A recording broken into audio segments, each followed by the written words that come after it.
따라하세요. 부활의 증인들. 오늘 저는 부활의 증인들 그런 제목으로 하나님의 말씀을 전하겠습니다.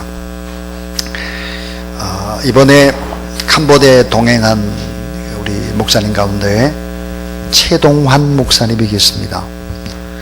이 최 목사님은 저와 우리 박명곤 목사님과 함께 공부를 한 동기생입니다. 이 목사님은 얼마나 뜨거운 분인가 하면 신학대학원을 다닐 때 이미 교회를 개척했습니다. 그래서 세턱교회라고 하는 교회를 세우고 건축을 했습니다. 그 다음에 이제 세턱교회를 다 지어놓고는 녹촌교회를 개척하고 2번을 건축을 했습니다. 그리고 거제도에 교회를 개척하고 자기의 고향이 통영입니다. 통영에 또 교회를 세웠습니다. 그리고는 뜨거운 마음을 가지고 인도에 가셔서 인도의 성전을 건축을 했습니다. 이번에 이제 온석교회 김진광 목사님과 함께 교회가 이제 함께 연합을 하게 되었습니다. 제가 연합을 할 때 이런 말씀을 드렸습니다. 녹촌교회가 없어지는 것이 아니라 녹촌교회를 캄보디아에 하나 세웠으면 참 좋겠다, 그렇게 말씀을 드렸습니다. 그랬더니 본인의 퇴직금이죠. 그러니까 은퇴하면서 받게 된 퇴직금을 가지고 시아누쿠빌의 교회를 건축하기로 하고 이번에 이제 가서 그것을 확정하고 돌아왔습니다. 6번째 성전을 건축하게 된 것이고 또 그곳에 가서 남은 생애를 복음을 위해 살겠다, 이렇게 작정을 하셨습니다. 여러분 잘 알다시피 간을 통째로 이식을 한 우리 김중광 목사님 다 돌아가실 뻔했는데 우리가 많이 기도하고 특별히 선교사님들 얼마나 많이 기도를 했습니까? 그래서 다시 회복이 돼서 온색교회를 개척하고 이번에 녹촌교회와 연합을 하게 되었고 다음 주에는 이제 2 교회가 연합해서 함께 예배를 드리게 됩니다. 자, 왜 육신의 평안함, 육신의 안위를 위해 살지 않고 어려운 길이지만 고난을 자처하면서 믿음의 길을 가려고 할까 하는 것입니다. 편한 길이 있고 참 인생을 적당히 살 수도 있는데 왜 이렇게 마지막까지 험한 오지에서 복음을 전하며 그렇게 살까 하는 것이죠. 왜 밭담방 선교센터에 어린이집을 돈을 내고 또 세우는 것입니까? 가난한 보삿 지역의 시골에서 올라온 아이들에게 기숙사, 학사를 지어주고 그들에게 복음을 준 거 합니까? 자, 선교사님들이 닭을 키우고 현지인들, 지친 목회자들을 돌보고 이런 일들을 왜 할까 하는 것입니다. 그것은 바로 부활의 증인들이기 때문에 그렇습니다. 예수 그리스도를 나의 주, 나의 하나님을 영접한 사람들은 다 부활의 증인들입니다. 적당히 인생을 살 수는 없습니다. 우리 강문기 선교사님도 오늘 이 자리에 와 있습니다. 강문기 선교사님은 컴퓨터를 참 잘하는 1세대 컴퓨터, 정말 어찌 보면 정말 잘하는 분이죠. 또 대학원에서 컴퓨터로 이제 그래픽 같은 것도 공부하시고 디자인, 건축 디자인을 공부하셨습니다. 한국에서 또 대학에서 강의도 했고 편안한 삶을 얼마든지 살 수 있습니다. 그런데 캄보디아로 갔죠. 왜 그럴까? 부활의 증인들이기 때문입니다. 자, 예수 그리스도의 부활을 믿기 때문에 이렇게 저희 주사랑교회도 힘을 다해서 복음을 전가하는 일에 앞장을 서고 있는 것이죠. 부활은 예언된 사실이고 역사적인 사실이고 증언된 사실입니다. 자, 로마의 병사가 교대로 예수님을 가둬놓은 돌무덤을 지켰습니다. 근데 빈 무덤이 됐죠. 예수 그리스도는 초라한 무덤, 그 속에서 부활하셨습니다. 자, 빈 무덤이 바로 예수 그리스도가 부활했다는 증언입니다. 자, 화려한 문화, 화려한 특별히 무덤의 문화, 이교도의 문화는 화려함의 극치를 달리고 있습니다. 이건 뭘 증명할까? 가짜라는 것입니다. 화려한 것은 가짜다 하는 것을 보여주죠. 예를 들어서 세계 불가사의 어떻게 캄보디아에서 저런 일이 있을 수 있나, 어떻게 저런 건축물이 있나. 앙코르와트 주변은 온통 무덤입니다. 무덤. 여러분, 세계 불가사의 가운데 또 하나, 에집트의 피라미드 무덤입니다. 인도의 타지마할 무덤이죠. 중국의 진시황의 무덤. 사찰들이 화려합니다. 사원들이 아주 빛깔번쩍합니다. 가짜라는 것을 보여주는 것입니다. 예수 그리스도는 무덤과 상관이 없는 분이죠. 그래서 어때요? 살아나셨습니다. 지금도 현존하십니다. 이분을 만나면 사람이 바뀌는 것입니다. 화려한 인생이 아니라 행복한 인생으로 바꿔지는 것입니다. 화려한 세상 것을 쫓지 않죠. 가난한 자, 작은 자를 위해서 무언가를 드리며 진정한 행복을 맛보며 인생을 사는 것입니다. C.S. 루이스가 순전한 기독교라는 책에서 그렇지 않은 양자택일을 해야 된다, 둘 중에 하나를 선택해야 된다 그랬습니다. 그러면서 이런 얘기를 했습니다. 만약 예수님이 부활의 확신도 없으면서 자, 부활한다고 말했다면 예수님은 거짓말쟁이다. 또 하나, C.S. 루이스는 만약 자신이 부활할지 안 할지도 정확히 잘 모르면서도 부활한다 이렇게 말했다면 정신 이상자의 미치광이다 그랬습니다. 여러분, 예수 그리스도가 정신 이상자 미치광일까? 예수님이 거짓말쟁일까? 그렇지 않다면 다음의 사실, 예수 그리스도는 부활을 말씀하셨고 부활을 예견하고 실제로 부활하신 분이라는 사실을 믿어야 된다는 거예요. 예수님이 정신 이상자거나 미치광이거나 거짓말쟁이 이게 아니라면, 여러분, 예수 그리스도는 시간과 공간과 역사를 초월해서 부활하신 메시아요 그리스도라는 사실을 믿으시기를 바랍니다. 이 양자택일을 해야 하는 것입니다. 그런데 여러분 생각해 보십시오. 어떻게 거짓말쟁이가 미치광이의 말이 사람들을 아름답게 변화시킬 수 있을까요? 예수님의 부활이 증거되는 곳에는 정치, 경제, 사회, 문화, 교육 모든 부분들이 다 달라지기 시작을 하는 것입니다. 경제적인 축복이 임하고 민주정치가 이루어집니다. 가난하고 소외된 이웃들, 장애, 우 이런 사람들이 다 인간 존중, 귀한 가치를 인정받습니다. 여성의 인권이 존중되죠. 복지운동이 일어납니다. 기적이 나타나죠. 10년 가운데 심령의 부활인 평강이 임하고 삶의 부활이 임하고 육체의 부활의 능력을 믿는 것입니다. 그래서 따라하세요. 예수께서 가라사대 난 부활이요 생명이니 나를 믿는 자는 죽어도 살겠고.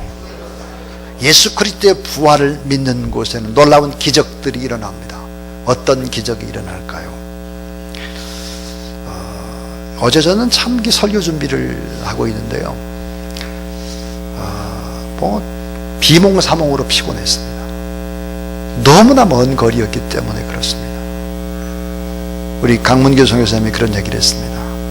10박 11일 정도는 돌아야 될 분량인데 그냥 아침 5시에 일어나가 6시에 출발해가지고 계속해서 선교지를 돌았으니까요.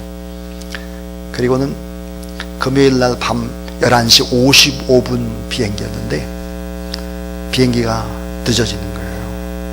1시 50분에 출발을 했습니다. 그리고 그곳에 와가지고 설교 준비를 하는데 얼마나 힘이 드는지 몰라요.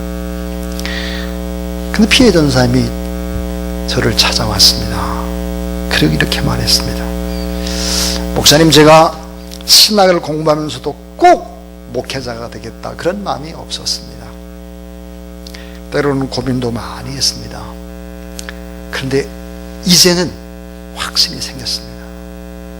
제가 목회자가 될 것입니다. 목사님 오셨습니다. 열심히 하겠습니다. 그리고 온 힘을 다해서 선교하는 일에 힘쓰겠습니다. 그렇게 말했습니다. 이 고백을 듣고 나니까 제가 이거 내가 정신을 차려야 되겠다 그런 생각이 들었어요. 여러분, 부활하신 예수 그리스도를 만나면 사람이 아름답게 바뀌는 것입니다. 어떤 기적이 일어날까요? 첫 번째는 따라하세요. 눈이 떠지는 기적.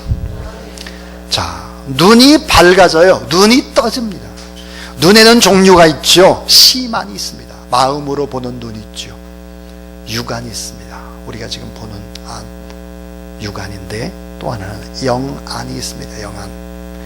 사도 바울이 부활하신 예수 그리스도를 다메섹 도상에서 만난 후에는, 그러니까 사울이었을 때죠, 기적이 일어납니다. 사도행전 9장 8절부터 그대로 보니까 눈은 떴으나 아무것도 보지 못하고 사람의 손에 이끌려서 다메섹으로 들어가고 3일 동안 보지 못하고 식음을 전폐하니라 그랬습니다. 자, 식음을 전폐했습니다. 부활하신 주님을 다메섹 도상에서 만나고. 자, 근데 기도하는 아나니아가 기도를 하게 될 때 사도행전 9장 18절에 따라해 주세요. 즉시 사울의 눈에서 비늘 같은 것이 벗어져 다시 보게 된지라. 자, 사울의 눈에서 비늘이 벗겨졌다는 거예요. 그래서 다시 보게 됐다 그랬습니다.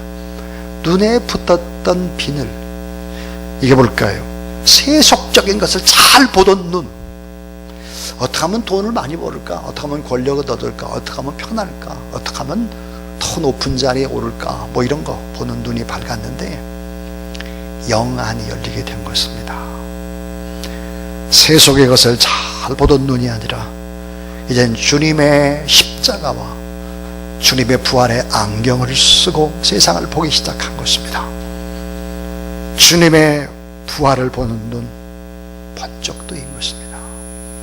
여러분에게도 저에게도 이미 이런 비늘이 벗겨지는 기적의 역사들, 그런 역사들이 일어났지만 다시 일어나고 더 밝은 눈을 소유하는 저와 여러분들을 시킬 주의 이름으로 축원합니다. 자, 이 부활하신 예수 그리스도를 만나게 되면 또 하나의 기적이 일어납니다. 그건 뭘까요? 따라해 주세요. 마음이 뜨거워지는 기적. 마음이 뜨거워졌습니다. 누가복음 24장 32절에 그들이 서로 말하되 길에서 우리가 말씀하시고 성경에서 자 풀어주실 그때 우리 속에 마음이 뜨겁지 아니하더냐 하고 그랬습니다. 여러분, 부활하신 예수 그리스도를 만나게 되면 가슴에 뜨거운 불이 생겨납니다. 생명력이죠. 정말 그대로 있을 수 없는, 복음을 증거하자는 견딜 수 없는 마음, 첫 열정, 처음 부르심, 처음 순수했던 신앙으로 꼭 회복되기를 주님의 이름으로 축원합니다. 에레미야 20장 9절을 보니까 내가 다시는 여호와를 선포하지 아니하며 그의 이름으로 말하지 아니하리라 하면 나의 마음이 불 붙는 것 같아서 골수에 사무치니 답답하여 견딜 수 없다 그랬습니다. 하나님의 말씀을 증거하지 않을 때 그렇게 답답하고 증거하지 않으면 안 된다, 마음이 불 붙는 것 같았다 그랬습니다. 마음이 뜨거워지는 복입니다. 뜨거움이 우리 안에 있어야 됩니다. 여러분, 뜨거운 물이 펄펄펄 끓을 때 증기기관차가 앞으로 나가게 되어 있습니다. 우리의 신앙도 마찬가지입니다. 신앙은 옛날 얘기하면 안 됩니다. 신앙은 언제나 처음입니다. 신앙은 언제나 프로가 아니에요. 언제나 아마추어같이 그렇게 하나님 앞에서 뜨거운 열정으로 나가는 우리 모두 될 수 있길 주의 이름으로 축원합니다. 자, 부활하신 주님을 만나게 되면 또 다른 기적이 일어납니다. 그게 뭘까? 평강이 임하는 기적입니다. 평강. 예수 그리스도께서 처음 주신 부활의 선물이 뭘까? 평강입니다. 평강. 오늘 누가복음 24장 36절에 이 말을 할 때 예수께 친히 그들 가운데 서서 이르시되 따라해 주세요. 너희에게 평강이 있을지어다. 너에게 평강이 있을지어다 그랬습니다. 평강. 두려움에 오돌오돌 떨기 때문입니다. 예수님이 십자가에 못 박혀 돌아가셨고 예수님을 따르던 제자들이 얼마나 두려웠는지 모릅니다. 왜? 다음엔 내 차례구나. 다 무서움에 벌벌 떨 때죠. 요한복음 20장 19절부터 22절에 이렇게 되어 있습니다. 이날 곧 안식 후 첫날 저녁 때 제자들이 유대인들을 두려워하여 모이는 곳에 문을 닫았더니 예수께서 오사 가운데 서서 이르시되 너에게 평강이 있을지어다. 이 말씀을 하시고 손과 옆구리를 보이시니 제자들이 주를 보고 기뻐하더라. 예수께서 또 이르시되 너에게 평강이 있을지어다. 아버지께서 나를 보내신 것 같이 나도 너희를 보내노라. 이 말씀을 하시고 그들을 향하여 숨을 내쉬며 이르시되 성령을 받으라 그랬습니다. 여러분, 성령을 받은 사람들의 특징, 부활하신 주님을 만난 사람의 특징이 뭘까? 평강입니다. 평강. 세상 모든 것이 다 바뀐다고 할지라도 변하지 않는 주님 바라보는 이런 평강이 우리 모두에게 있게 되기를 주님의 이름으로 축복합니다. 평안을 너에게 끼치노니 고의 나의 평안을 너에게 주노라. 내가 너에게 주는 것은 세상에 주는 것 같지 아니하니라. 너희 마음에 근심하지도 말고 두려워하지도 말라. 여러분, 근심, 걱정, 염려, 두려움은 부활하신 주를 믿지 않는 이방인들이 하는 것입니다. 여러분, 다 잘 될 것이다. 지금의 고통도, 지금의 마음의 아픔도, 지금의 삶의 실패도 이게 오히려 다 잘 되게 하시는 하나님의 역사를 믿으시기 바랍니다. 우린 주님의 부활을 믿는 사람들이기 때문에 그렇습니다.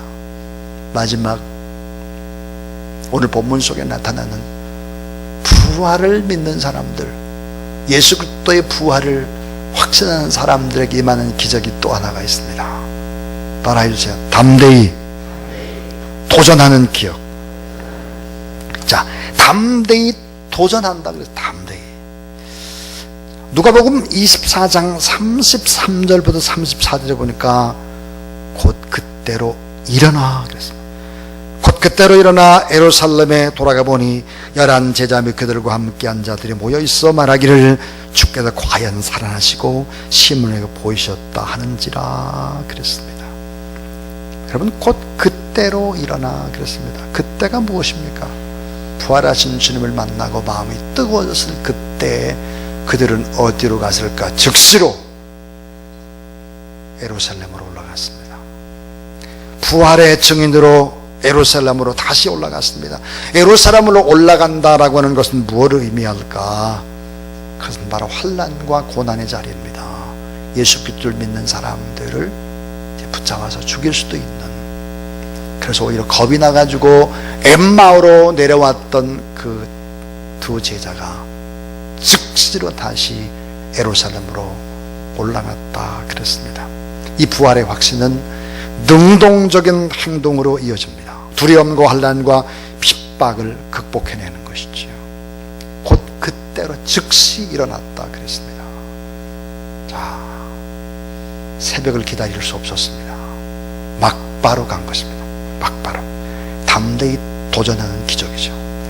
사도행전 20장 22절부터 24절 보라, 이제 나는 성령에 매여 예루살렘으로 가는데 거기서 무슨 일을 당할지 알지 못하노라. 오직 성령이 각 성에서 내게 증언하여 환난과 결박의 날을 기다린다 하시나. 내가 달려갈 길과 주 예수께 받은 사명 곧 하나님의 은혜의 복음 전가하는 일을 마치려 하면 나의 생명조차 조금도 귀한 것을 여기지 아니하노라. 내가 예루살렘으로 가는 길에 환난이 있고 핍박이 기다린다. 그러나 그 길을 가겠다 하는 것입니다.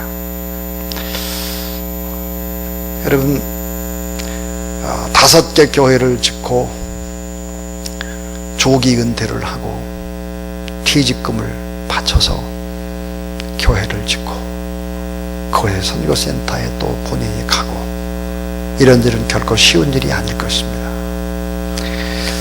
돈이 있으니까 그런 일을 할 수 있겠지라고 생각하면 곤란합니다. 이번에 같이 동행했던 가운데 어떤 한 분이 그랬습니다. 목사님, 돈 없습니다. 돈 없는데 마이너스로 하겠습니다. 마이너스로 어린이 선교원을 지켰습니다. 그렇게 이야기를 했습니다.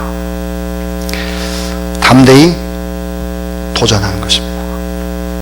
영혼의 구원보다 더 귀한 일이 없기 때문이죠. 담대히 도전하는 바로 기적입니다.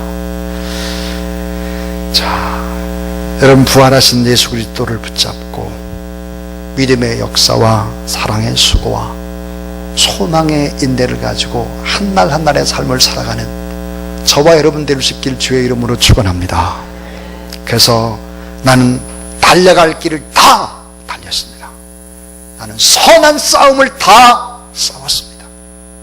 난 믿음을 지켰습니다. 이렇게 고백하고 상 주실 주님 앞에 서게 되는 저와 여러분, 우리 모두 다 부활의 증인들이 될 수 있기를 주님의 이름으로 축원합니다.